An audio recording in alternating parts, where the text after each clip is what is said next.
Let me show you a very beautiful thing.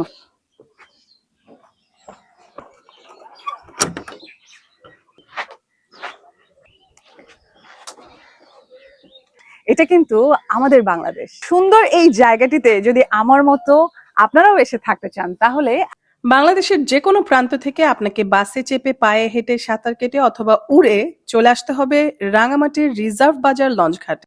এখানে সকাল 7টা থেকে 10টা এবং 12টা থেকে 2:30 পর্যন্ত লঞ্চ চলে, আর সেই লঞ্চে চড়ে এসে নামতে হবে কাপ্তাই কাটুলি বাজার।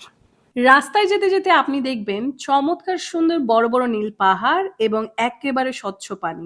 সুন্দর এই ভিউ দেখতে দেখতে আপনি চলে আসবেন স্বর্গীয় এই দ্বীপটিতে, যেখানে চাইলেই আপনি দুলতে পারবেন দোলনায়, অথবা আপনি চাইলেই আয়েশ করে ঝুলতে পারবেন হ্যামকে, যেখানে চাইলেই আপনি থাকতে পারবেন তাঁবুতে এবং এনজয় করতে পারবেন চমৎকার সুন্দর এই বিউটি। আর এরকম তাঁবু এখানে একটা দুটো না, রয়েছে অনেকগুলা। প্রাকৃতিক সৌন্দর্য উপভোগ করার পাশাপাশি সকাল, দুপুর, বিকেল ও রাত অর্থাৎ 4 বেলা খাওয়ার সুব্যবস্থাও আছে।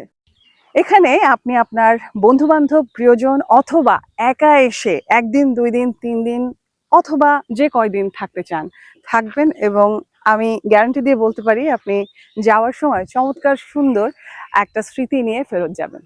নিশ্চয়ই ভাবছেন এটা কোন জায়গা। বর্তমানে বাংলাদেশের অত্যন্ত জনপ্রিয় একটি ট্যুরিস্ট প্লেস রাঙামাটি কাপ্তাইয়ের offbeat camping site Gangchil island.